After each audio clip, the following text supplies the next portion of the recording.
Good evening, church.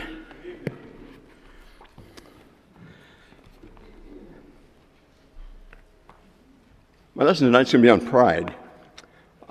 The destructive nature of pride is seen quite a few times in the Bible. If we look at it in the life of Pharaoh in Exodus 5:2, anybody got the clicker? It's supposed to be 5. Oh, I thought it was down here too. Because that's the way I made my... Sorry about that. In Exodus 5:2, says, "But Pharaoh said, 'Who is the Lord that I should obey his voice to let Israel go?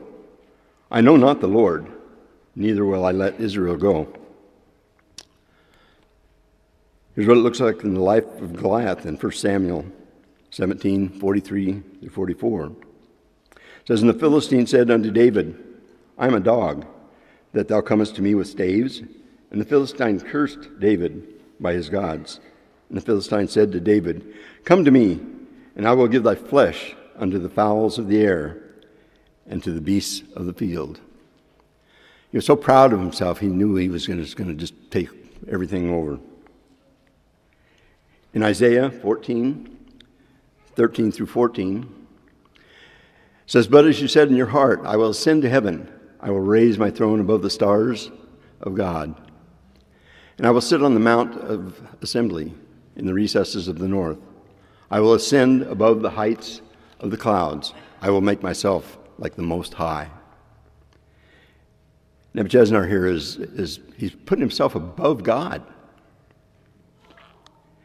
In Luke 18:11-12, this is what it looks like in the life of a Pharisee. It says, "The Pharisee stood and was praying unto himself, God, I thank you that I'm not like other people, swindlers, unjust, adulterers, or even like this tax collector. I fast twice a week. I pay tithes of all that I get." So again, he's thinking he's just so much above everybody else. In Acts 12:21-22, in the life of Herod. On an appointed day, Herod, having put on his royal apparel, took his seat on the rostrum and began delivering an address to them. The people kept crying out, "The voice of a God and not of a man." They were pushing him higher than God. So whenever we start thinking we're better than other people, when we think we're better than God, we better be careful, because pride is going to bite us, and it's going to bite us fast. The above examples are very bold demonstrations of this subject. Each of these individuals displayed the heinous sin of pride. I was looking through some of the stuff on the internet, and it was telling me that back in those days, pride was actually nothing to be proud of. It was something that you shouldn't even be proud of. Today, we're going to look at pride in the book of Proverbs under the title, "The Destructive Nature of Pride." The word pride is found 6 times in Proverbs. Proud is used 7 times. We read the word haughty 3 times in the book, and arrogancy is found once. The term conceit is mentioned 5 times. There's other passages that also deal with pride, but they don't specifically mention any of the above terms. But if we were to choose one verse as a key verse, it would be Proverbs 16:18, which says, "Pride goes before destruction, and a haughty spirit before stumbling." This sounds to me like if you're too proud of what you're doing, you're just about ready to fail. Pride can destroy a person. Pride is directly involved with the individual. It's an overestimation of yourself, an elevation of yourself. It's an overestimation of one's worth, a conceited sense of one's superiority. A man who is proud is truly a legend in his own mind. Proverbs 26:12 says, "Seest thou a man wise in his own conceit? There is more hope of a fool than of him." So let's think about man as he really is for a moment. Man is the work of God. God created us. In Psalms 103, it says, "Know ye that the Lord, he is God, and is he that hath made us, and not us ourselves. We are sheep of his pasture. We are made from the dust of the earth." In Genesis 3:16, it tells us, "And by the sweat of your face you will eat bread till you return to the ground, because from it you were taken, for you are dust, and to dust you shall return." God created us from dust, and that's where we'll end up. We're made from the dust of the earth. Oh, excuse me, I better get that one. We're not as smart as we think we are. We might think we know a lot, but God knows so much more than we do. Matthew 10:30 says, "But the very hairs of your head are all numbered." God knows every hair on your head, except some of you people are losing them away. Might be having some problems. Sorry, Gary, I just looked up and seen you. We're not as strong as we think we are either. You know, some people think that they can just handle anything, but we can't, not without the help of God. In Job 38:34, we get an example of this. Can you lift up your voice to the clouds so that an ambience of water will cover you?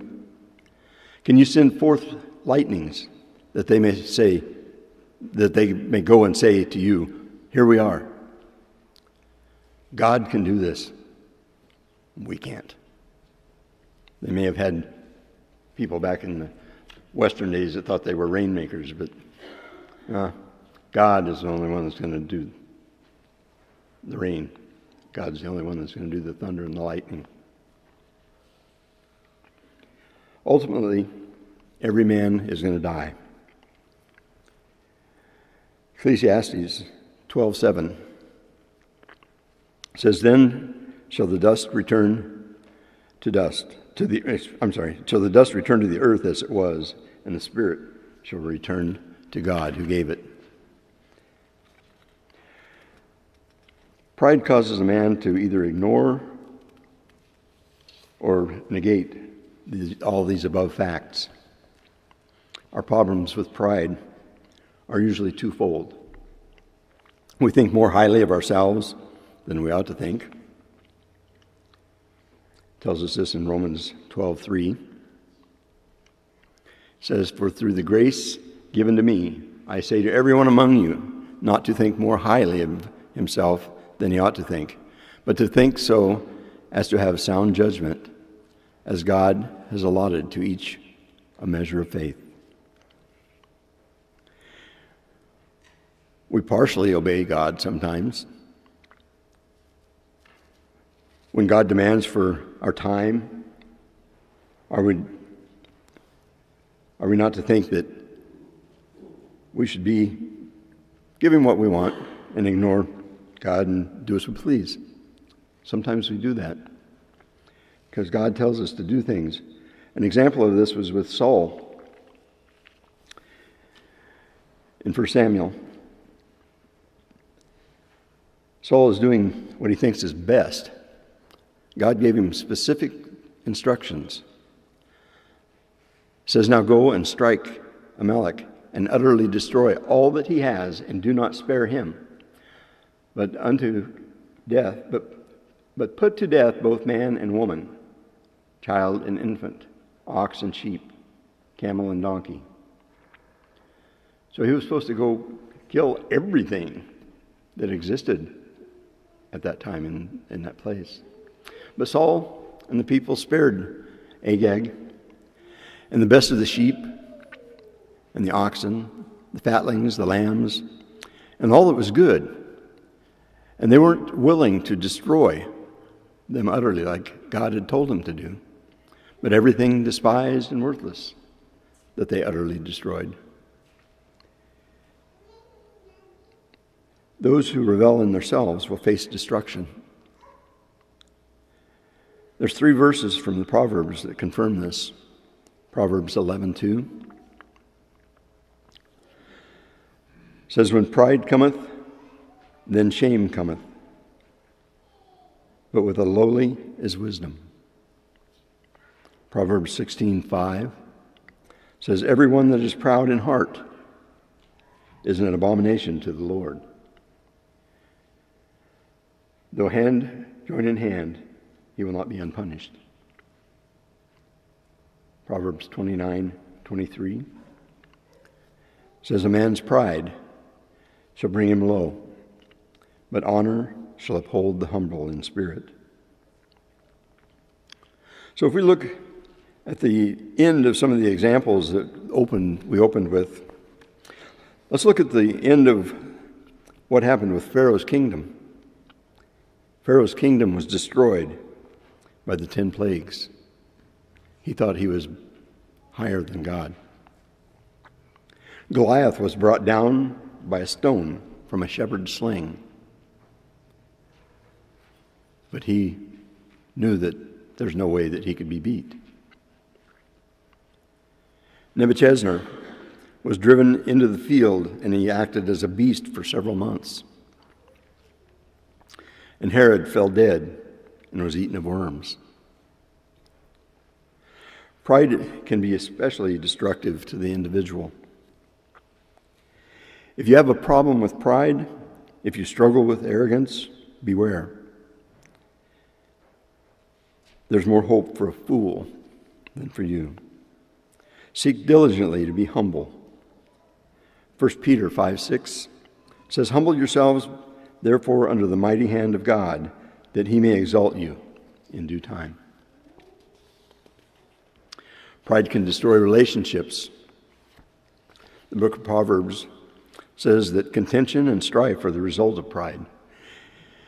In Proverbs 13:10, it says, "Only by pride cometh contention, but with the well-advised there is wisdom."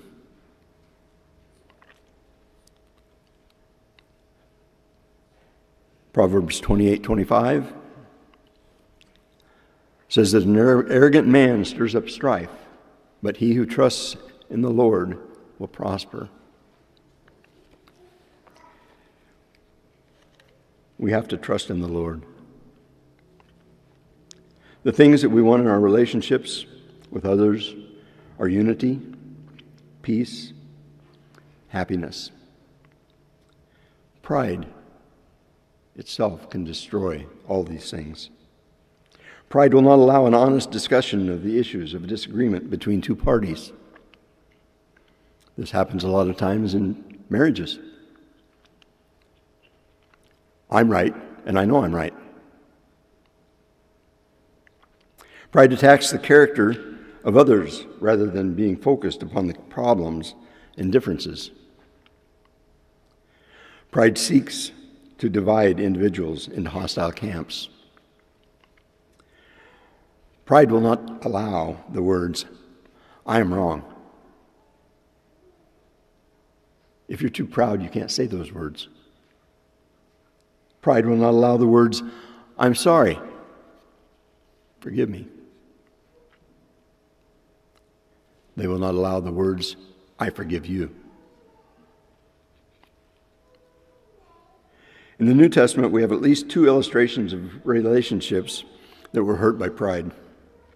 James and John requested to sit at the right and the left hand of Jesus in Mark 10:35 through 41.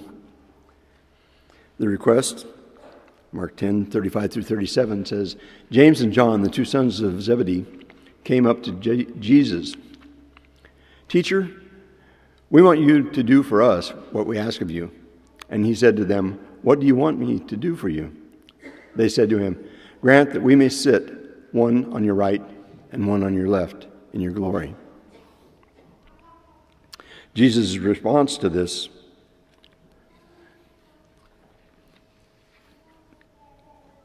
Mark 10:41 was, hearing this, the 10 began to feel indignant with James and John. The other 10 started kind of, if they're going to be that way about it, why, we better stand off and be careful of what we say, what we do around them. And when the 10 heard it, they began to be much displeased with John and James and John. The words much displeased mean to be greatly afflicted and to be moved with indignation. Had Jesus not intervened in the situation, there would have been a major rift within the apostleship. Diotrephes was a man who had a pride problem. In 3 John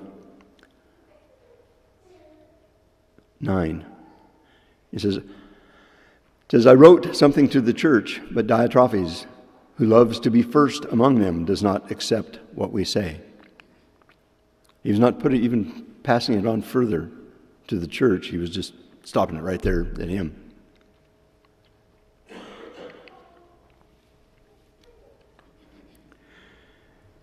There was a division between John and Diotrephes. The problem was that Diotrephes loved to have the preeminence among them. He wanted to be the one that had the first say and the last say. Pride can destroy one's relationship with God. There are 2 teachings about pride in Proverbs that tell us that it destroys our relationship with God. Pride is sin. Proverbs 21:4 says, haughty eyes and a proud heart, the lamp of the wicked is sin. Pride is an abomination to God. Proverbs 6:16 through 17 says, there are 6 things which the Lord hates, yes, 7 which are an abomination to him: haughty eyes, a lying tongue, and hands that shed innocent blood.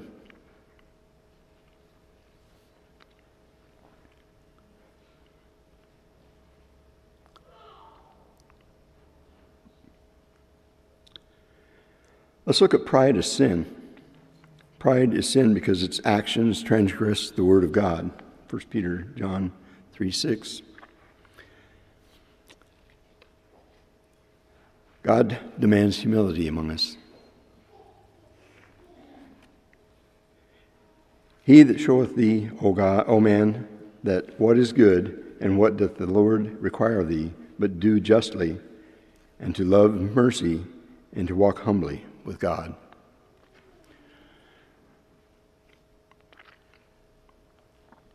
God tells us to never think of ourselves more highly than we ought to think in Romans 12:3. It says, for I say, through the grace given unto me, to every man that is among you, not to think of himself more highly than he ought to think, but to think soberly, according as God hath dealt to every man the measure of faith.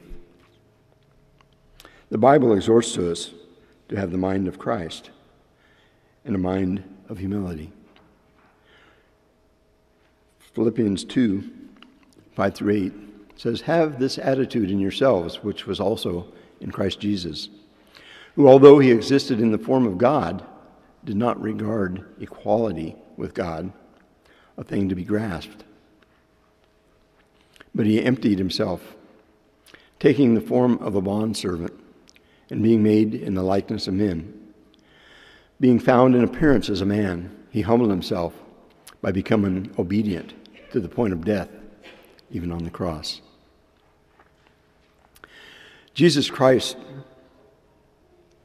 could definitely have been standing there and saying, I'm better than you, but he even humbled himself to us. it's very important that we humble ourselves and think in the ways that he thinks. 2 points are of great interest here. Satan's sin was pride. In 1 Timothy 3:6, not a novice, lest being lifted up with pride he fall into the condemnation of the devil. In Ezekiel 28, 12 through 19, we have the Lord's words against the king of Tyre. Much of that seems to come from a previous event that has happened. That event was possibly the fall of Satan. The pride was part of that sin. It says, your heart was lifted up because of your beauty. You corrupted your wisdom by reason of your splendor. I cast you to the ground. I put you before the kings that they may see you.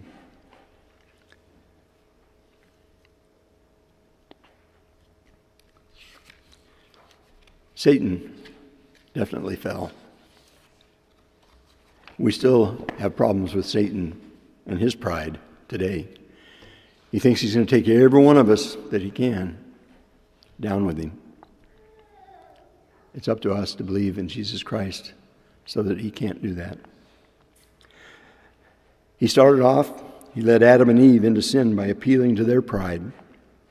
Satan told them that they could be as gods, knowing good and evil. And when Eve saw that this was a tree to be desired, to make one wise, she took of the fruit thereof and did eat. Genesis 3:4-6. Satan still appeals to man's pride when he tempts man. Still. 1 John 2:16 says, for all that is in this world, the lust of the flesh and the lust of the eyes and the boastful pride of life is not from the Father, but is from the world. Proverbs also calls pride an abomination unto God, something that he hates. It is something that is utterly disgusting and despised. So why does God view pride as an abomination? A proud man sets himself over God. This is idolatry. Exodus 20, verse 3. You shall have no other gods before me. A proud man appeals to his own wisdom rather than fearing God. Romans 1:21-22 says, for even though they knew God, they did not honor him as God or give thanks, but they became futile in their speculations, and their foolish heart was darkened. Professing to be wise, they become fools. A proud man thinks that he knows better than the all-wise God of heaven. 1 Corinthians 1:20 says, where is the wise man? Where is the scribe? Where is the debater of his age? Has not God made foolish the wisdom of the world? In all of our wisdom, the utmost wisdom that we have is still foolishness to God. A proud man believes that he is self-sufficient and that he doesn't even need God. Luke 12:16-21 says, and he told them a parable, saying, the land of a rich man was very productive. And he began reasoning to himself, saying, what shall I do? Since I have no place to store my crops. Then he said, this is what I will do. I will tear down my barns and build larger ones. And there I will store all my grain and my goods.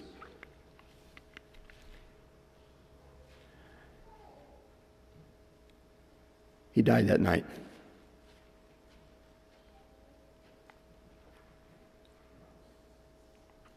Pride is the ground in which all other sins can grow. God will punish sin and his wrath will go out against all the abominations. He will allow neither sin nor abominations into the eternal city. Revelations 21:27 says, "And there shall in no wise enter into it anything that is defileth, neither whatsoever worketh abomination or maketh a lie, but they which are written in the Lamb's book of life." If our name's not in that book of life, we're not getting in. In conclusion, pride heads up the list of things that God hates. If we look at Proverbs 16 through 19, it says there's 6 things which the Lord hates. Yes, 7 which are an abomination to him. Haughty eyes, a lying tongue, and hands that shed innocent blood. A heart that devises wicked plans. Feet that run rapidly to evil. A false witness who utters lies, and one who spreads strife among brothers.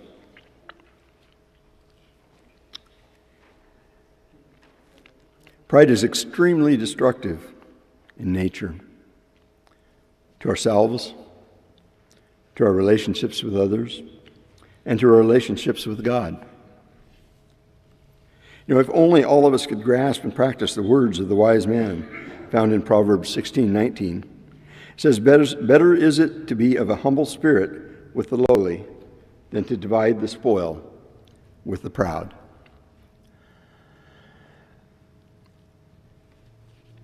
Being proud nowadays, in the meaning of the word, has a negative and a positive to it. But anytime we start getting too proud, it's definitely going to be in the negative. We can take pride in our jobs, take pride in what we do, take pride in ourselves as people. But we have to remember that God made us, and that everything that we have is because God put it there for us. God blesses us so abundantly each and every day, and it's up to us to use those wisely. If anyone feels the need to come forward as we stand and sing, please come now. There's a fountain free, 'tis for you and me. Let us haste, oh haste to his spring.